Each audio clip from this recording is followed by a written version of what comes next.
The podcast you are about to listen to is not a medical podcast, nor is it designed to diagnose a condition. While there are medical experts on this show, any questions regarding medical care or concern should be directed to a primary care physician.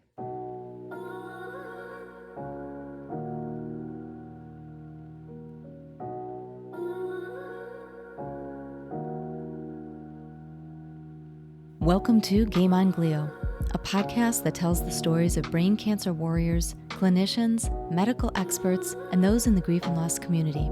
I'm your host, Shannon Traphagen. This season, you will hear unique brain cancer and grief and loss stories, as well as my own journey through grief and loss. If you enjoy our show, please consider writing a review. Also share us with a friend. You can follow us on Facebook at Game On Glio or Instagram and YouTube at Game On Glio Podcast. You can also visit and subscribe to our website at thegameongliopodcast.com for our blog, insights, clinical trials, and guest snapshots. Season 3 of the Game On Glio podcast is sponsored by GT Medical Technologies and GammaTile Therapy. Learn more at gtmedtech.com. This episode is brought to you by Highmark Blue Cross Blue Shield of Western New York. Learn more at bcbswny.com.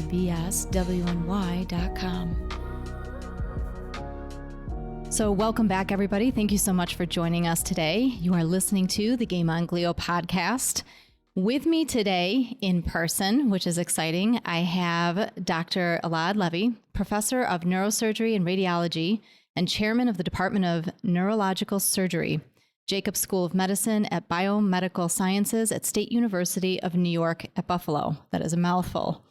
He is also the president to the Congress of Neurological Surgeons, also known as CNS, the executive committee, and the VP of the American Board of Neurological Surgery.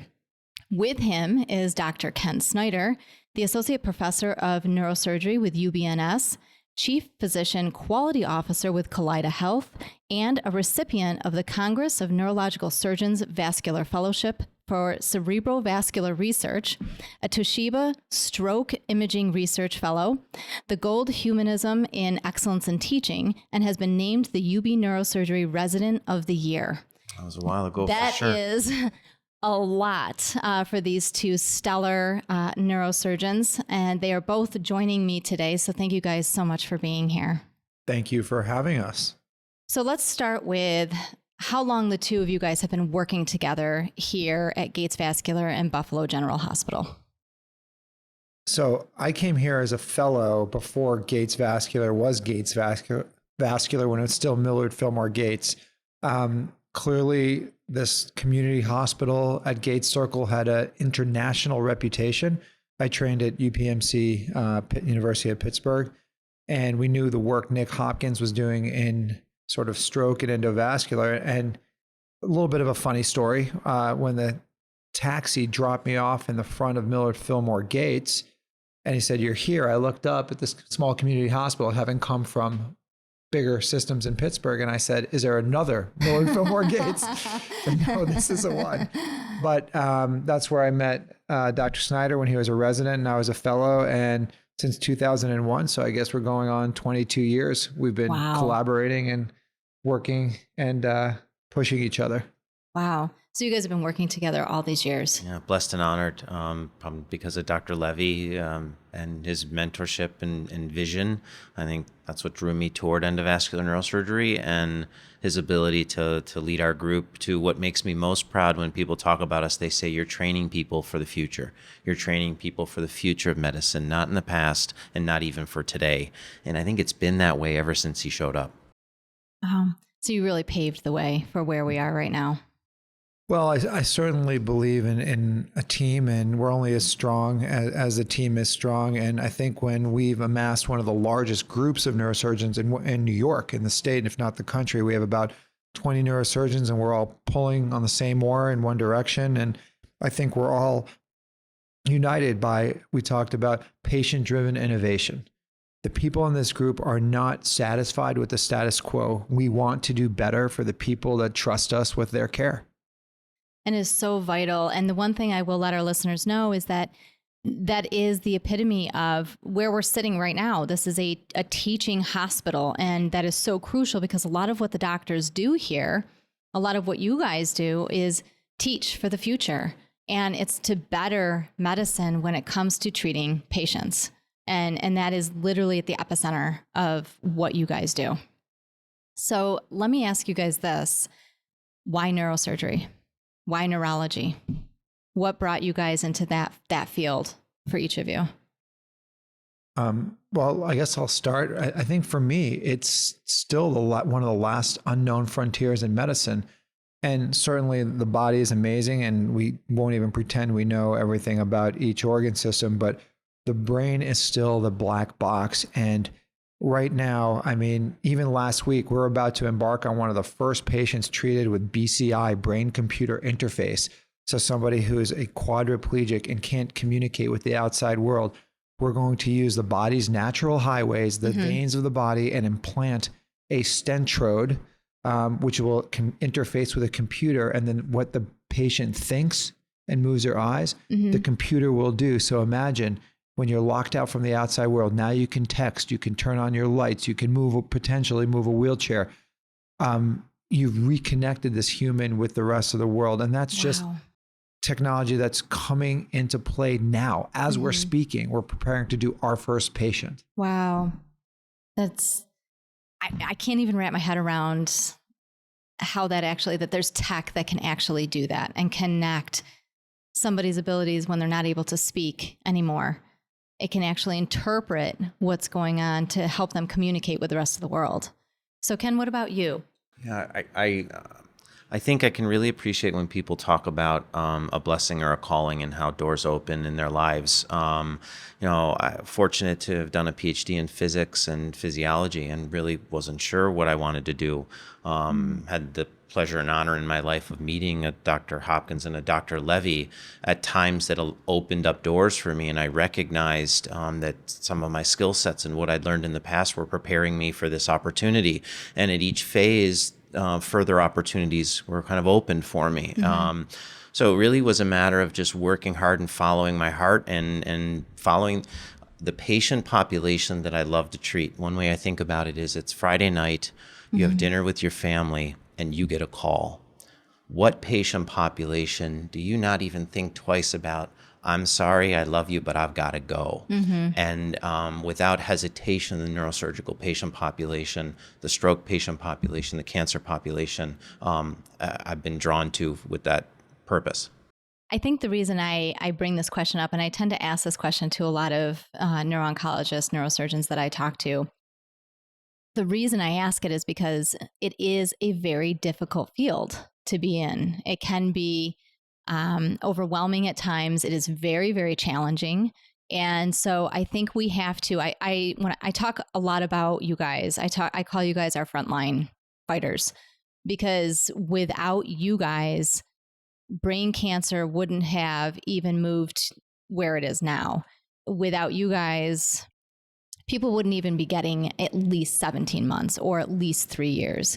We wouldn't even be that far. And you guys seem to be fighting right alongside of us. It's just finding those answers just seems so critical to you guys. And there are other fields that I've met doctors in that it's just different. It just feels different. And so it's important. It's important to everybody who's out there, everybody who is on this journey, on the patient and caregiver side. And so it matters to know, why the doctor chose the field that they chose and why you guys are doing this work, because to us, it's on the other side of it. It's so important. Yeah, I think one of my mentors at UPMC, Dr. Leland Albright, he also ran a clinic in Kijabi, Kenya for children, for free for children, right, who need neurosurgery, a pediatric neurosurgery clinic that he basically built and would spend his summers in Kijabi. Just a wonderful human being. But he said, neurosurgery isn't a job, it's a calling. And he's right. And, you mentioned frontline. There are many fields in medicine, but I think neurosurgeons are your Navy SEALs or your special forces or, It's a perfect way to describe it. People, we can do our best work. People die. It's amazing the amount of adverse outcomes morbidity and death we will see in a week because of the disease state. So we know that it's not limited just to our technical abilities. We know that there is technology, there is going to be medicine, there are going to be platforms that we can continue to move the needle so we see less of this death every week. And I bring this up because we had kind of a sidebar conversation about this, and I was really curious, and I want people to understand and to realize how critical it is that we're having these conversations about brain tumors, brain cancer, spinal cancers and tumors just in the last week. And this includes one this morning before we even met with each other. You guys have had how many brain surgeries related to brain tumors, malignant or otherwise, in the last week? This is a 10 brain tumor week. Today will be 3. So to your point, before this conversation, we had 1, and there will be 1. Actually, there'll be 2 to follow this. So I will be doing 3 brain tumors today, and Ken and the rest of the team, I think we've had a total of 10. How many do you think we average a week? And then another 10 radiation treatments. And 10 radiation treatments. We will do, I think, so Ken is our director of radiosurgery, and he does all the gamma knife radiosurgery for our group. Okay. We do about 80% of the craniotomies for tumor in this region. And I think it's safe to say there's somewhere between around 400, maybe 500 brain tumor craniotomies. And how many a year? Radiation here? Yeah, here. Just our service, just our team. Just in Buffalo. And in terms of radiation treatments, Cleveland Clinic just put out a huge celebration of their 10,000th patient they've treated. They're a well-known center. Buffalo did too last week.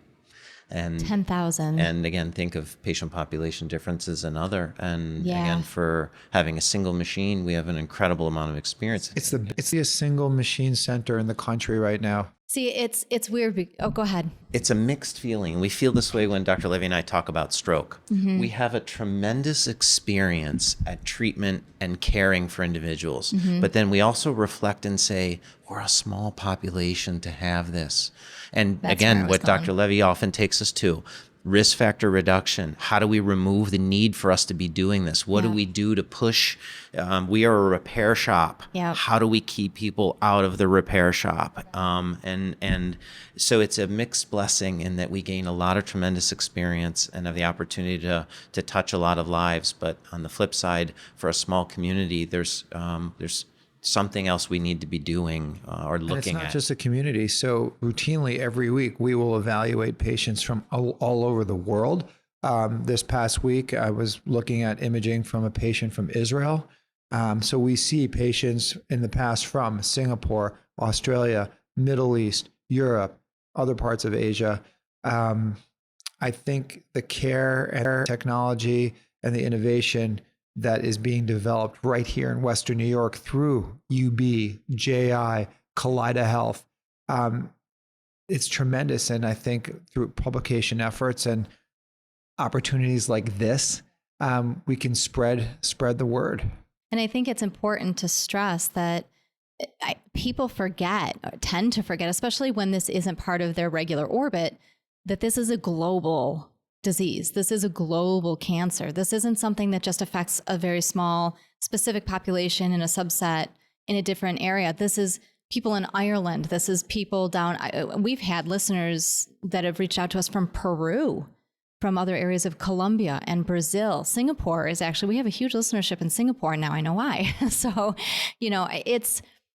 this is a global cancer that doesn't care about your culture, your race, your ethnicity, whether or not you're affluent or a wealthy individual. It doesn't care. There are no boundaries or no limits for this. And that's what makes it so vital to be talking about this. And the amount of resources we have, we're blessed enough, not only in the United States, but right here in Buffalo, New York, to have cutting edge care and technology at our fingertips. And that's got to say something and feel so good to the patients and the families that are here.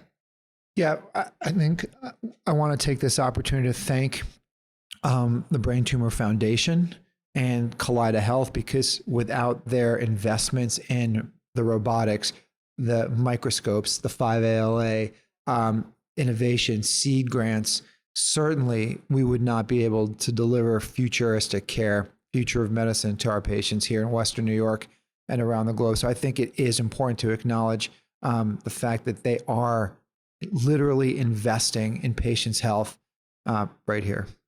I think that is vital. Even sponsors for the podcast, part of the reason that we're able to do some of the clinical research and we're able to provide some of the care we provide is because of the support that you get from other businesses and corporations and foundations in the community and even nationally. So I appreciate you bringing that up because I've done a lot with the Brain Tumor Foundation. I've actually spoken with them before and done a webinar for them. So it is critical that we have those resources available to us. So you guys do a lot of work in endovascular care and stroke. That is another primary area that you guys work in.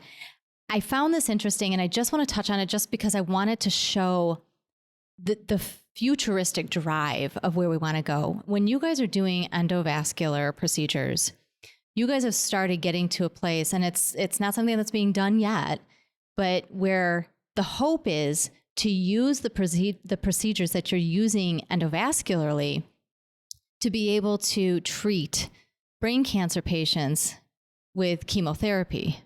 So can you talk a little bit about the hope of being able to do that down the road? Not something that's being done yet, but that this is the vision that is going on here at Jacobs and at BuffGen. I know Dr. Levy will speak to more specifics of it, but maybe from a broader stroke. I think what's also interesting about the team and what Dr. Levy's built, for a small community, we have 4 dual-trained endovascular and open surgeons. Our partners, Dr. Siddiqui and Dr. Davies, also do endovascular work and tumor work. And so we're building an expertise of thinking about tumor from a vascular standpoint. Tumors grow by latching on to blood supply. And if you can shut down its blood supply, you shut down its ability to grow.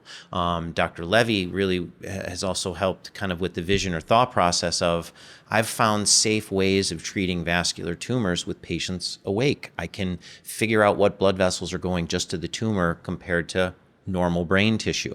Why should we be exposing the entire body to a potential toxin if I could just deliver it right where it needs to be? And so some of that foundationally comes from an endovascular thought process, and Dr. Levy and his partners around the country are actually doing this work. So if any of your fans of the podcast also watched Lenox Hill, David Langer did his fellowship actually here and that's how we became very good friends. And his partner, John Bukvar, is one of the pioneers of delivering chemotherapy through the blood vessels into these tumors. So as you mentioned, that's our sweet spot. That's our strength. That's what people know all over the world, that endovascular is synonymous with Buffalo and UB neurosurgery. So having the relationship with David, because he came to learn some of the endovascular techniques over a 2-year time about a decade ago, it was a natural introduction. And I've known John. We were actually interviewing for training spots, resident spots together at the same time. Well, I'm going to have to mention that to him. He's a big fan of the show. Yeah, great. So he was actually on the show. He was the very first guest on the first season of this. Fantastic. I can't think of a better guest. So we have been in close collaboration with John and his work through these transvascular approaches. And I certainly need to give him credit for being a pioneer in this field. And here, James Lim, one of our resident trainees, has expanded and taken that in some different directions. But truthfully, I feel the combination, the synergies of mixing vascular and tumor disciplines together, that is going to be the future. Can we bypass the whole body and avoid the sickness and avoid all the side effects of chemotherapy and just give those medicines directly to the tumor bed? Think about it. I mean, let's think about this for a second, what you just said. To all the patients that are listening, how great would that be to be able, I mean, you're talking about vitality and you're giving them a different quality of life. It's also giving them strength and energy to be able to fight everything else that's going on because of the tumor or the cancer they have. And so just something like that to give a patient the edge. And that's really what we're talking about, is giving them an edge to be able to beat this, because it's a long road. We all know it. There's no sugarcoating anything. Brain cancer, brain tumors, spinal cancers are just they're just ugly. There's just no way around it. And so to be able to think forward in this way and to find different avenues and to think outside the box. And I think that's really what we're talking about here, is that you guys are thinking outside the box because you want to do what's best for the patient. And it's just so impressive, and it's hopeful. And I think that's the other thing that we need to be thinking about, is that it's hopeful, and patients and caregivers need that more than anything else. Absolutely. And again, we come back to patient-driven innovation. Not innovation for innovation, not innovation for technique, not innovation because it's cool. Innovation because it's going to give quality life years to people. Longer life, better quality.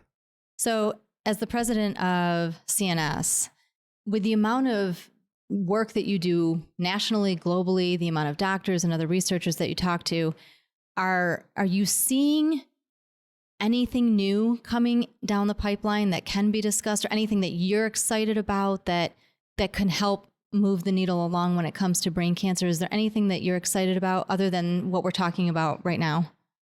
Yeah, I mean, and I'm going to defer to Ken. There's so much work being done on subtyping and vaccines and cellular delivery, convection. We're looking at another technology, for example, GammaTile, which is putting sort of radiation right into the bed. But if you look at major medical centers across the globe, certainly across the United States, you have some of the brightest minds tackling glioblastoma or malignant brain cancers from every direction you can think of. That just makes me feel so good. And there's going to be multiple breakthroughs, and it's not even just going to be sort of that one magic bullet. It is going to be a synthesis of different pieces of these different centers of these scientists coming together. And I think it's going to end up being a cocktail of technology and therapies that we're going to cure this. It almost sounds like a domino effect. Like all of a sudden we're just going to see a surge. And I think Dr. Levy's point of multimodality and multi-team, again, these are patients that aren't treated by an individual. They're treated by a very functional, successful team with multiple tool sets and approaches. And it's about tailoring the right treatment at the right time. It's about an efficiency of team diagnosis and care, so that there aren't delays or other factors. Dr. Levy's on the board of a local company with one of our colleagues, Dr. Fenstermaker of Mimivax, which again, we've talked about it. Your immune system is built to clear infections, clear toxins, and naturally fight tumors. That's what it does. How do we build, enhance, and focally target our own immune system to help us with what unique tumor you may have, such that your immune system can distinguish it from everything else in your body? But that also means your immune system can't be busy doing all of the other things that it might be doing, clearing toxins, having infections, doing that. That's where the optimization for people whose immune systems are not optimized. How do we optimize them? Can that tool set work? Radiation treatment and focused radiation treatment has gone through dramatic improvements. What used to be a beam of radiation that would go through someone's head and make hair fall out on each side is now a focused treatment of 200 beams that do nothing on their own, but can come to a pinpoint and burn and kill tumors at that point. The addition of vascular thinking and vascular augmentation on top of those, these are the synergies and ways that it's a battlefront, and you need to think about it as different types of facets of a frontier of battle to knock down the tumor. There's an air force, there's a marine force, and again, it's bad technology in terms of battle, but that's what it is. And each different angle will be able to bring down the tumor count in a specific way. And then how do you maintain control, maintain observation, and stay on top of it? And this is where imaging technologies, surveillance technologies, we have the ability to tag a specific tumor cell and image that only in the entire body. That blows my mind. The ability to do that and catch microscopic disease before it's aggregated to even show up on an MRI. These are the frontiers Dr. Levy's talking about. Probably one of the other most exciting technologies is the ability to tailor your treatment based on the cellular type, the DNA, the RNA, Talk about that a little bit. Building chemotherapy or building sort of a cocktail of medicines after they take cells from your tumor, spin them down, understanding the unique subtype, DNA, RNA, proteins, and then create medicines that target that cell type. I think sort of customization of chemotherapeutics or these medicines, that is going to be the future, because again, not all our cells are the same. Not these tumors aren't the same. They are going to have distinguishing characteristics. And we have the ability to subtype these and to see kind of what they are at the cellular level and even below the cellular level. And already there are companies out there saying we can customize medicines that will go after your specific cancer DNA. cells, after those cancer cells in your body, not necessarily your body, but the cancer cells in your body. That's really where we need to be getting to when it comes to brain cancer treatment, because we're doing that in breast cancer. You look at the genomes that they're looking at and the way they're studying very specific family DNA, and then how they're able to tailor breast cancer treatments for women who get breast cancer. Well, we need to be doing that in areas like brain cancer and other rare cancers, so that we can move that needle and really specifically tailor based on the genetics and the makeup of what's going on within the cell of that particular cancer. And I do think that that is exactly where, I mean, we're doing it in other areas. We need to be doing it in brain cancer. So this is going to be a little bit of a harder topic to talk about, but for all of our listeners, the two doctors that are sitting in front of me were actually the surgeons on my husband's team. They were the ones that I went after the minute I found out that Mike was diagnosed. I think the first words out of my mouth at that time, I know way too much about glioblastoma now. And I'm happy for that and I'm grateful for that. But at the time, the very first words out of my mouth were, "What are you talking about? I don't understand. What do you mean?" And nobody should be going into an ER and coming out saying that. Everybody should understand it the same way they understand breast cancer, lung cancer, prostate. You should have some idea of what you're talking about. And the first thing I did was, I was fortunate and blessed enough to have known Dr. Levy ahead of time, and I knew how to advocate because of the work that I've done. And I think that that's where we're trying to get a lot of caregivers and family members, is learning how to navigate and advocate for themselves.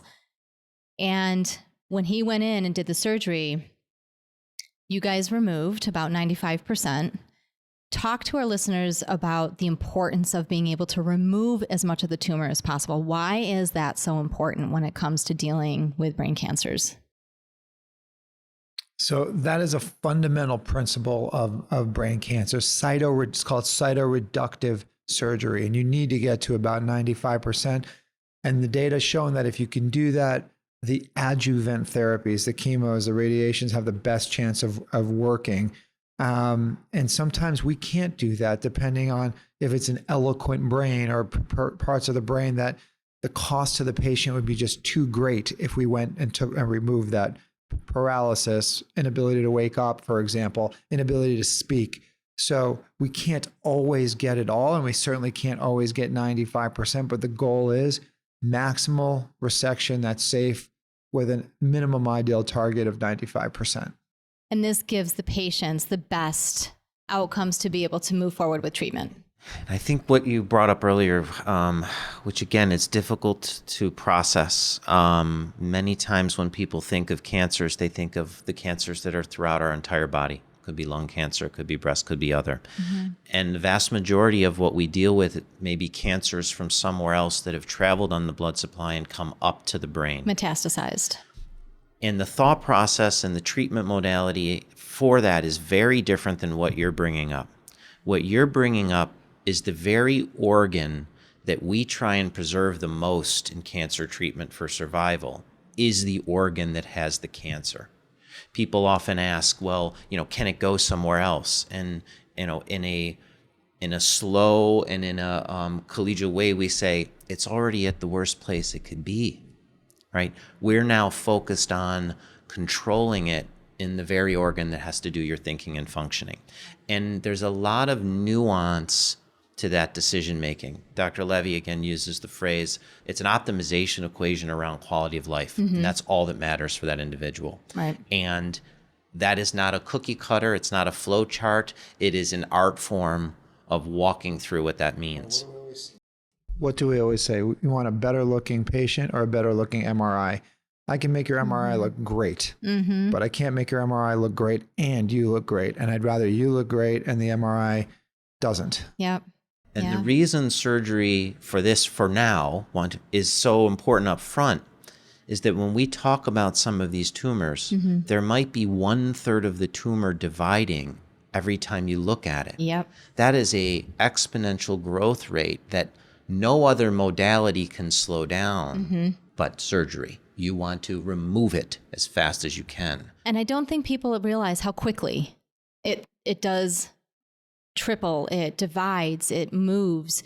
It is the most intelligent cancer that I've come across, that I've ever written about or talked about.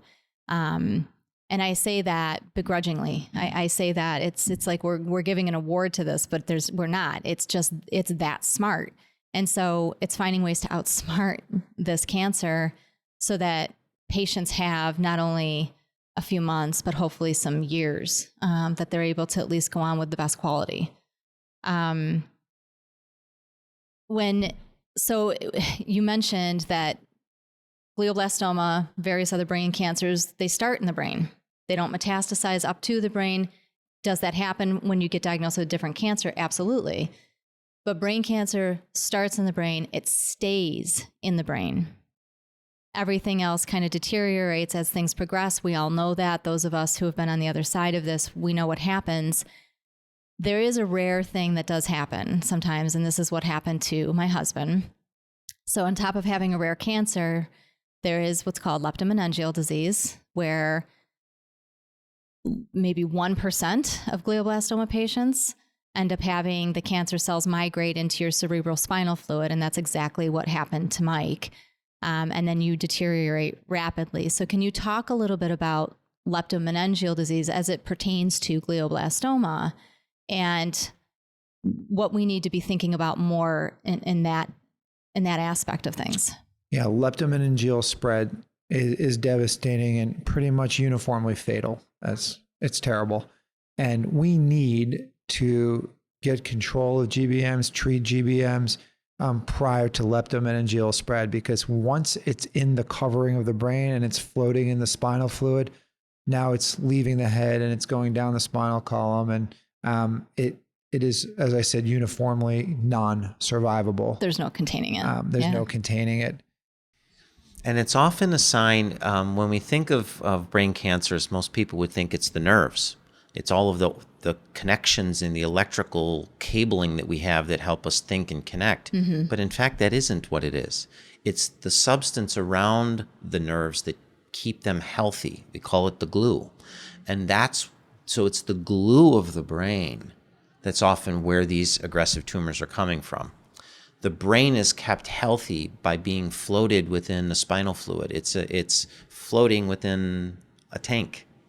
And often the signs of when the tumor is disseminating through the fluid in the tank, it also may mean that the immune system, which has been holding it at bay, is finally overloaded and being shut down. Right. And so again, the thought process, to your point, what do we learn? How do we get ahead of that? How do we think ahead of that? How do we diagnose that early? What can we do to augment those principles? And so often for us, when we see that, it means that we're changing a conversation. Again, as we think of the art form of how am I going to help the individual and the family in front of me, but it doesn't mean that we're stopping thinking about how we can prevent and what we can do better in the future. Right. And I'm glad that we brought this up. I'm glad that we talked about this because it isn't something that a lot of doctors, neuro-oncologists, they're not even looking for it. I remember specifically being told that, his symptoms are anxiety. It's just from the meds. It's, but the rapid losing weight, the seizures that he wasn't having for 6 months that all of a sudden were prevalent. And it was me bringing him in to Buffalo General. I think people need to take a lesson from you, and nobody's going to advocate for the loved ones like their loved ones, right? And I am a healthcare provider, and don't expect your healthcare providers to know what's going on. You need to advocate. If you don't think something's right, you push, you bring, you force people to take a look, because no one knows your family like you do. Yeah. And that's a big piece of what you guys do here. We talked about this a little while ago, navigate, advocate. And you guys really you seem to teach that a little bit, even among the families that you work with, is helping them figure out the roadmap when there is no roadmap when it comes to brain cancer. Dr. Levy's principle is every patient is a family member. And again, me trying to read his mind and working so closely together, I have a feeling if I didn't say it, that would have been exactly what he would have said. What do I always tell the fellas, right? Treat everybody as if they were your mother, right? And I think the other principle that we both grow to is we work for you. Your insurance dollars or your time are paying for our service to work for you. And so community members, those listening, when you feel torn about should I ask this question, of course you should, right? And it's our job to answer those. And so I think thinking about it that way should help empower people when they feel torn about getting a second opinion, having a list of 15 questions or more when they show up for the office, calling again to say something's amiss, we need to rethink things. It's our job to listen and to react. And I think that that's important. I think it's when you're in the midst of getting this information in, the tendency is to go numb. The brain goes numb. Everything is just a haze. And so a lot of times patients and their families don't realize that you can ask doctors questions. You can say, okay, well, wait a second. I did hear about this. Can we talk about this? It's okay to ask that. You're not, the vibe I get from you guys is that ego is put aside. It's always put aside. It's always about treating the patients and their families like your mother, like your own family member. And I think that is so important when it comes to building a team. And I tell this to the listeners all the time. You have the right to build the team that you want to best take care of your loved one. And you have the right to ask those kind of questions. Yeah, you have to. You are the driver of care. We will facilitate, but you are in the driver's seat. We're gonna help you navigate. And I say this to our team, for you and your family, it's one of one. You have an N of one, I hope, to where they're going to have more than one person with a brain cancer in the family. Rare. But I've met them, but it is rare. For us, it's 10 this week. It's 500 or so this year. And then the follow-ups in the clinic. So, we have to remind ourselves that this is one of one for you. And while it may be one of 500 and it's something we see every day and it's standard operating procedure, it's going to work. This is your whole life. Your whole life has instantly turned upside down. Your future is not what you thought it was going to be. And how would we feel if that was going on for us? And I say this out loud to remind myself too, because it's very easy to get sort of stuck in the rut or lured into the status quo. And we just have to stop for a second and say, what would tomorrow look like if somebody said this to me and my family? It would not look the same. It upends everything. And I just want to tell you how impressed we are with what you did when your future changed. You are changing the paradigm for all your listeners, for the community. You are teaching people how to navigate, how to care, how to ask questions. You have taken, as sort of King Solomon would say, from a bitter center, something extremely sweet. You have created so much positivity for so many people that so many people's futures are brighter because of how you changed your future. So thank you for what you do. Thank you. I don't know what to say to that. I always, it means a lot to me, and it is, you have to look for a bright spot. And in losing Mike, and our adoption and our children and where we were at when he was diagnosed, the whole purpose was to find purpose to help others. If this was what happened to us, I need to find a way to use my voice to help others, because otherwise there was no making sense of it. So I'm glad, I'm honored to be able to do this, and it's a gift. I'm grateful for every single hour and moment that I had with him for 20 years. And I'm grateful for doctors like you guys. I'm grateful to know doctors like you guys. And I'm grateful to have our listeners hear that there are doctors like this out there, and you can find them, and there is hope in what everybody is going through. There is hope. It's just a difficult journey. But we are getting somewhere. We are finding answers. And with that, you guys are doing so many new things here at Buffalo General and through the Jacobs Institute.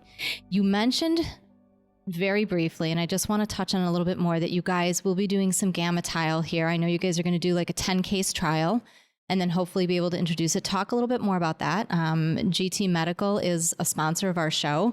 There's somebody that I've worked with in the past. I do like the work that they're doing. So tell me a little bit about bringing it in and what that means for patients and families. Again, we know that the ability to deliver focused radiation or radiation in the region is the ability to disrupt DNA and stop cells from turning over. We know there's tumor and always microscopic tumor left over, even if we see a gross resection. Even with the adjunct technologies that we have, we can make an assumption that microscopically through this glue, there's other abnormal cells. How do we get at that while protecting as much of the surrounding normal brain that there is? One wonderful way is imagine you could line the cavity, because you can think that the cavity would be the area that we're going to have the vast majority of our problem.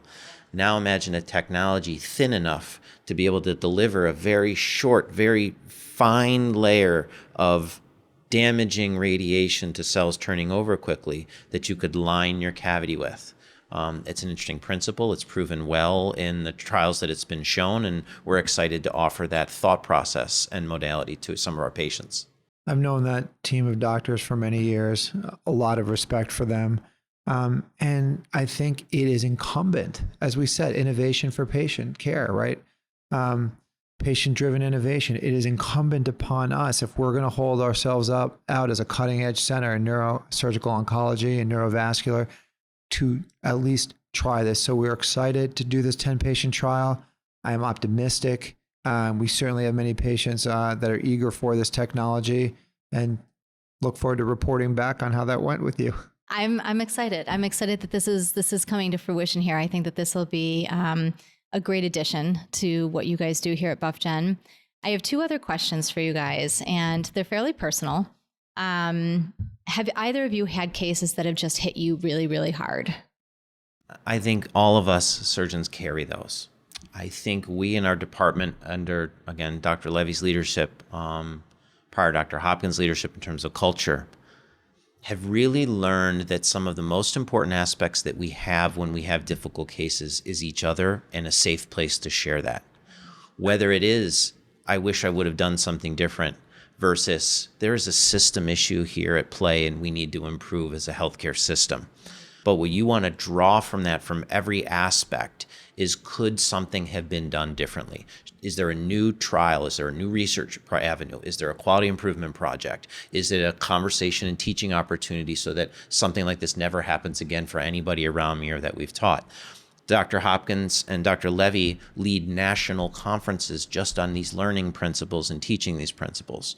Now, Dr. Hopkins, just for reference, can you just tell us who Dr. Hopkins is so everybody listening knows? Because we've mentioned him a few times. So just how does he play into where we're sitting at the Jacobs School of Medicine and at Buff General? Like, I'll transition to Dr. Levy on that point, but I want to bring up one other because it's related to stroke. And it's also related to waiting for that experience in cancer. I was a senior fellow with Dr. Levy. Dr. Levy was pioneering stent for stroke trials nationally. There was a patient in her 30s that was told there's nothing that can be done for you.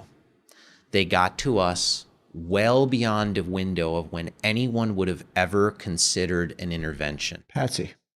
Okay. By first name. At 6 months, she speaks out to say, "Thank you for not giving up on me. I remember everything. I remember being told nothing can be done, and you've given me everything back." At 2 years, she has zero deficit. This was a woman that couldn't move anything in her body. Early 30s.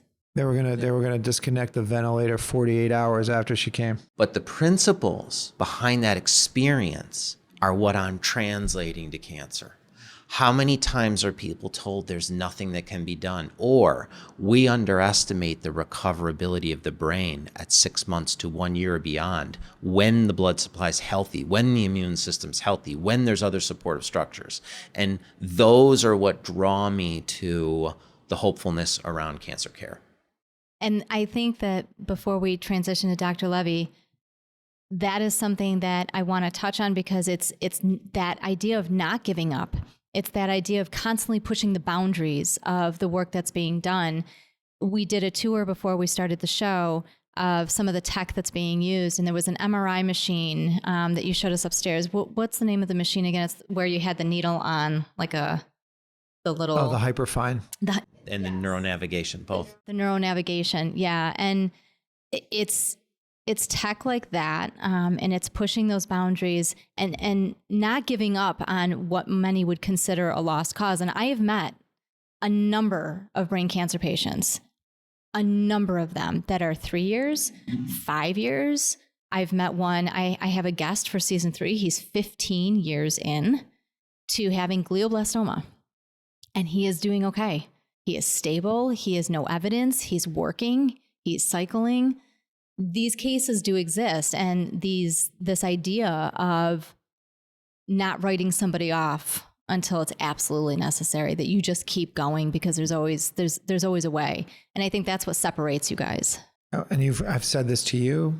I've said this to other patients, that we will continue to fight until you tell us to stop. Right. And this is very true. Dr. Levy sent me a text that actually said the very same thing. And it gave Mike and I both, I actually took it, he was working, because at that point he was 6 months, no evidence. He was kind of the staple child of what we thought would be good. And I took the text in and I said, look what Dr. Levy just sent. And it gave him a ton of energy. So I think that that's crucial.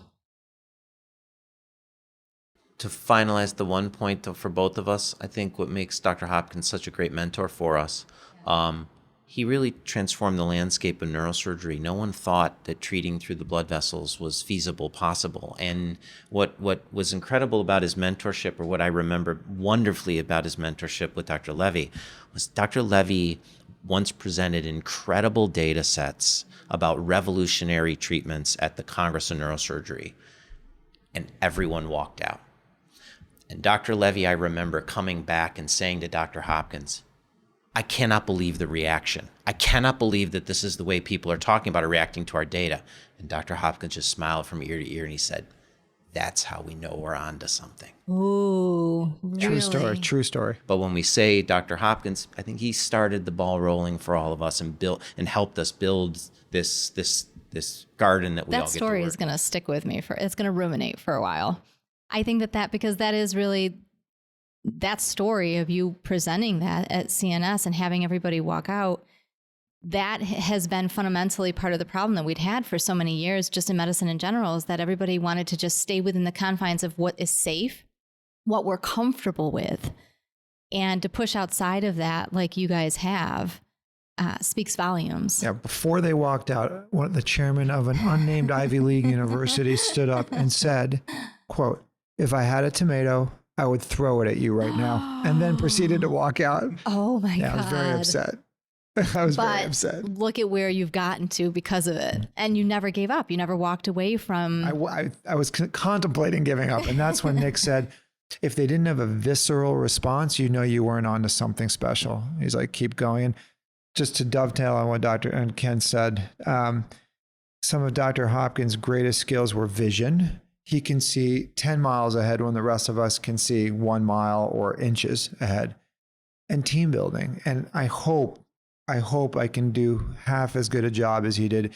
He could assemble important pieces and create compromise to create GVI, JI, a whole landscape of endovascular. So him recruiting Adnan Siddiqui here, who is the CEO and president of the JI, where we're sitting right now, and then Ken Snyder, and then sort of cultivating this team, which eventually passing me the baton. And now we have, I think, 20 amazing humans in the Department of Neurosurgery as attendings. Those are amazing skills that I hope he's imparted to me and as part of the mentorship. it's something you take away when you come to Buffalo General, when you come to Jacobs Institute, to Gates Vascular. You immediately get that sense the minute you walk in the door.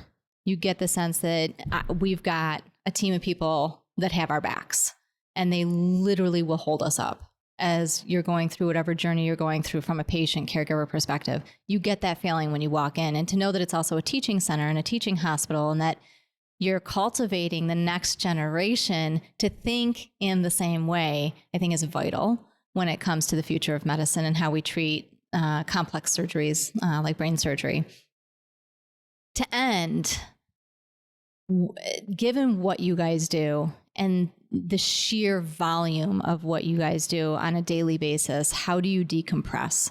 How do each of you take care of yourselves when you walk out the door so that you can come back the next day and still have the mentality that you have now and the passion that you have now? I'll start. I got that sense. I think that what people may think of around a passing of a patient, let's imagine, or a difficult experience, to Dr. Levy's point of how complex the care is, when it's not something that you're worried, I wish I could have done something differently, but just as a bad outcome, what you learn is you are equally important as a doctor for that family then. And I think what happens is that there is meaningful rejuvenation from knowing you did the best you could that automatically feeds back into you for the next day. And so, again, the general population may say, how do you do it? You lost somebody yesterday.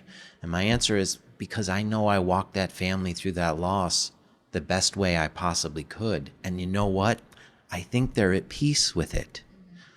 That feeds back, that balances, that helps rejuvenate. And so it's not a matter of I need an escape sometimes. It's a matter of I need a whole lot more of those than the other ones. And that's what keeps me going. I'll give you something raw and honest. So sometimes I will hop on a Peloton, hello Matt Wilpers, and bike into oblivion that I can't really, that I need to sort of decompress and sweat and push myself to till you sort of aren't really thinking.